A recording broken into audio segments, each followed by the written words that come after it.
Hello, I'm Melody Broma, author of New Love Now, a mature woman's guide to modern dating. Thanks for joining me. It's wonderful to have you here. Let's jump right in. Today's topic is recycling and upcycling. How does that relate to dating? Well, let's dive in. Upcycling. That's when you take an item and you turn it into something better.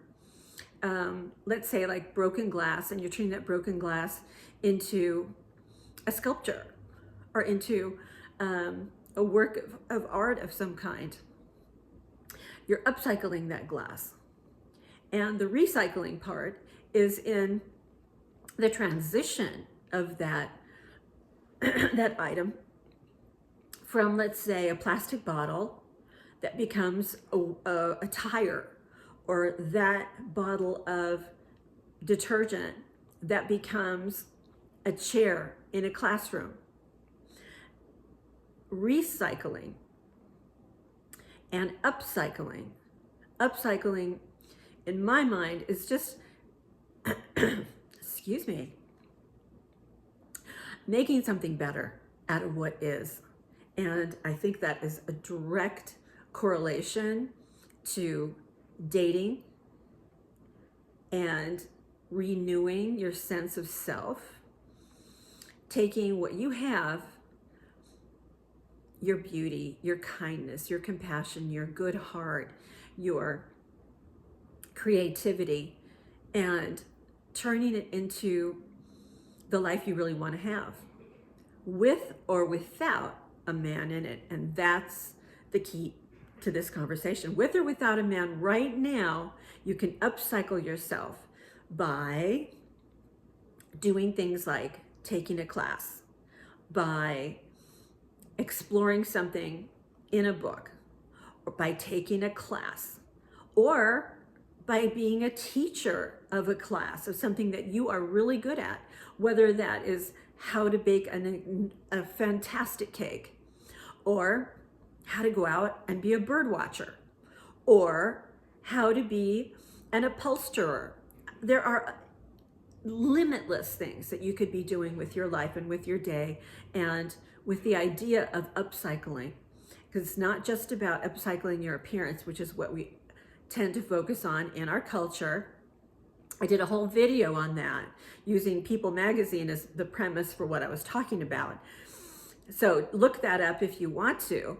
But upcycling, for me, the most profound upcycling is what you do with the days you have. Are you upcycling by spending time with your grandchildren and really enjoying them, bringing them the gift of who you are as a grandparent, and who you are, who loves them and enjoys them and relishes your time with them, and gives them that feeling of specialness, of uniqueness? Is that you? Because that, in my mind, is upcycling your life. I'm not going to discount the idea of upcycling your appearance. I am a proponent of a good haircut. I'm a proponent of wearing makeup as you're comfortable with it, lipstick at least. I won't leave the house. I don't put out my trash without lipstick on. Upcycling what you're wearing, not by breaking the bank or by becoming something that you're not, looking in a magazine and wanting to emulate what's in a magazine. It costs thousands of dollars. Very few people can do that. So upcycling from the inside is really what inspires me to help women and to help them to see a different side of the life they can have. Okay, now recycling. Okay, recycling means taking a bottle that's plastic and having it wind up being,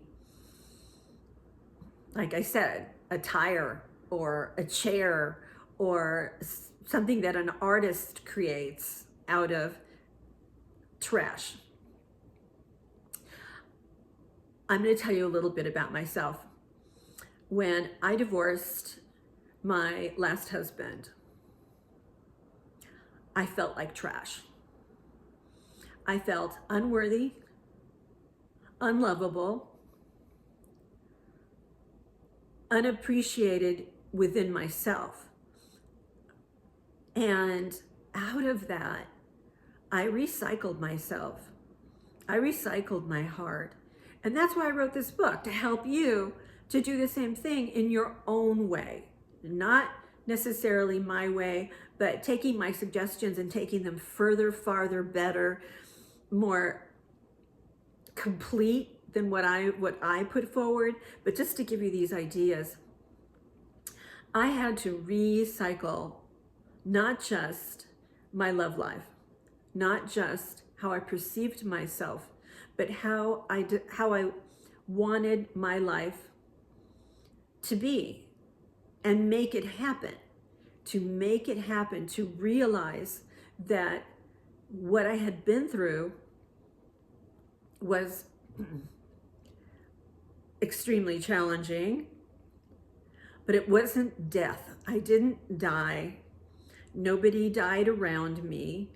And I survived, not just to live and breathe one more day, but I survived in order to tell the story of what I went through. And that's what I'm doing right now. That's what's in the book.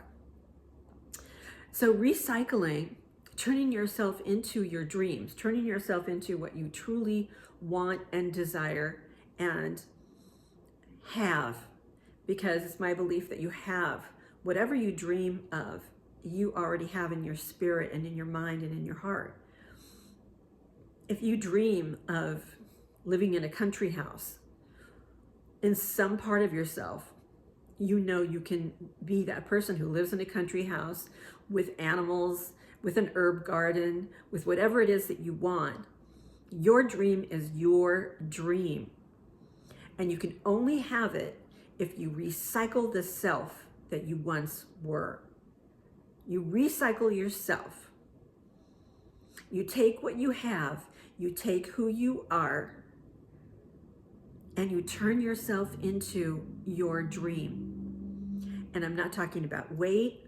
I'm not talking about beauty. I'm not talking about material things.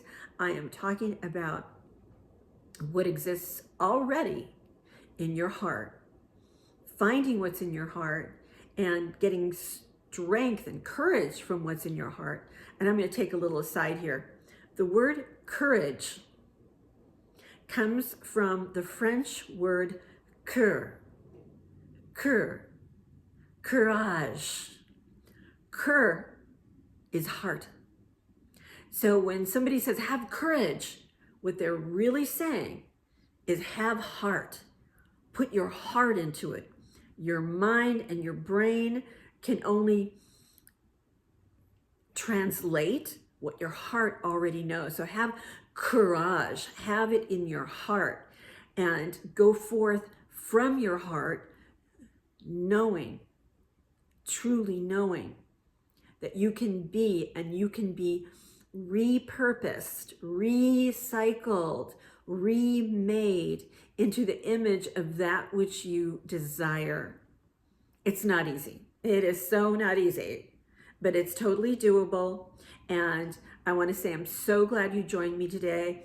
Like, subscribe, do whatever you want, but do this for me. Please send me your questions and your comments, because your questions, I'm sure, will relate to a lot of other women. So let's help women.